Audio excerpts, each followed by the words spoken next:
ঘুম থেকে উঠে যদি কোনো মুসলমান পড়ে, খেয়াল করেন, লা ইলাহা ইল্লাল্লাহ ওয়াহদাহু লা শারীকা লাহ লাহুল মুলক ওয়া লাহুল হামদ ওয়া হুয়া আলা কুল্লি শাইইন কাদির, সুবহানাল্লাহ ওয়াল হামদুলিল্লাহ ওয়া লা ইলাহা ইল্লাল্লাহু ওয়াল্লাহু আকবার ওয়া লা হাওলা ওয়া লা কুওয়াতা ইল্লা বিল্লাহ।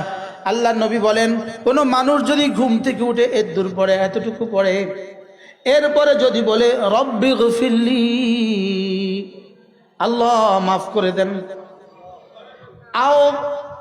আও অথবা রাসূল বলেন আও দা, অথবা যে কোনো দোয়া করেন, উস্তুজিব, সঙ্গে সঙ্গে কবুল।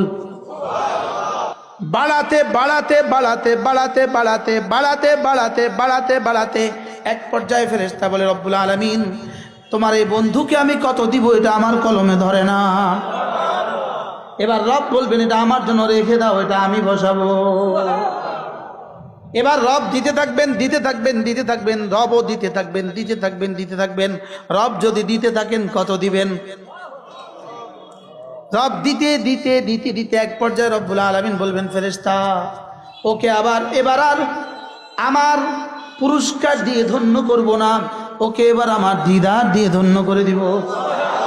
ওকে না, এবার আমি না, আসসাউমুলি ওয়া আনা আজজি বিহি, এবার না, আমি হয়ে যাব ওর পুরস্কার। ওয়ালিকুল্লিন দারাজাতুম মিম্মা আমিলু। আল্লাহ তাআলা বলেন, কিয়ামত পর্যন্ত আনেওয়ালা প্রতিটা বনি আদমের দারাজা ভিন্ন ভিন্ন। সুবহানাল্লাহ বলেন। 5 ওয়াক্ত নামাজের পরে রাসূল করিম সাল্লাল্লাহু তাআলা আলাইহি ওয়াসাল্লাম 3 বার পড়তেন আস্তাগফিরুল্লাহ। পড়েন আস্তাগফিরুল্লাহ, আস্তাগফিরুল্লাহ, আস্তাগফিরুল্লাহ। এটা 3 বার পড়তেন।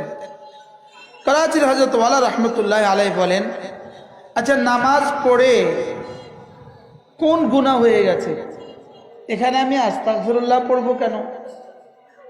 নামাজ পড়ে কি কোনো গুনাহ হয়েছে? আমি এখানে আস্তাগফিরুল্লাহ পড়বো কেন? করাচির হযরত ওয়ালা রাহমাতুল্লাহ আলাইহি বলেন, এটা এই জন্য পড়বো, নামাজ পড়ে যেন আমি আমার রবকে এভাবে বলি, রব্বুল আলামিন, যেভাবে আপনার শান মতো নামাজ পড়া উচিত ছিল আমি সেটা পড়তে পারি নাই, আপনার শান মতো আমি দিতে পারি নাই, এজন্য আমি মাফ চাচ্ছি।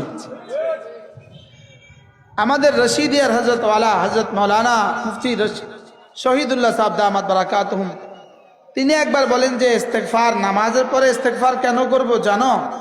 এটা হলো এজন্য, বড়দেরকে কোনো কিছু আমরা যদি হাদিয়া দেই, বড় থেকে বড় কিছুও যদি দেই, তারপরে কি বলি? হযরত মাফ করবেন, কিছু দিতে পারি নাই। কি বলি বলেন? হযরত মাফ করবেন, কিছু দিতে পারি নাই। অনেকগুলো টাকা দিছেন, কিন্তু আপনি কি বলেন? বলেন, হযরত মাফ করবেন, কিছু দিতে পারি নাই। হযরত বলেন যে নামাজ শেষে আস্তাগফিরুল্লাহ পড়া মানে, আল্লাহ, আমি না কিছু করতে পারি নাই, আমাকে মাফ করবেন। কি হয়? আচ্ছা, প্রতিদিনের এই 3 বার, 5 ওয়াক্ত নামাজের পরে যদি 3 বার করে পড়ি, তাহলে দিনে হবে 15 বার। কতবার? আর একবার যদি আল্লাহ তাআলার কাছে কবুল হয়ে যায়, আমার কাছে তো মামুলি মনে হইল 3 বার ইস্তেগফার, হুজুরও ওয়াজ করছে, আমিও শুনছি, আমিও গাফলতির সাথে শুনছি, আমিও গাফলতির সাথে বলছি, লেকিন এই 3 বার ইস্তেগফার। আরেক হাদিসে রাসূল বলেন, কোন মানুষ যদি ঘুমাবার সময় 3 বার ইস্তেগফারের পুরো কালেমা পড়ে, আল্লাহ রাসূল বলেন তার গুনাহ যদি আকাশের বৃষ্টির সমসংখ্যক হয়, বৃষ্টির পানির সমসংখ্যক হয়, বৃষ্টির ফোঁটা সমসংখ্যক হয়। সুবহানাল্লাহ।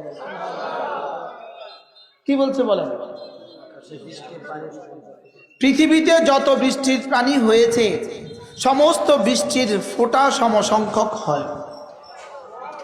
পৃথিবীতে যত গাছের পাতা আছে, সমস্ত পাতার সমসংখ্যক হয়।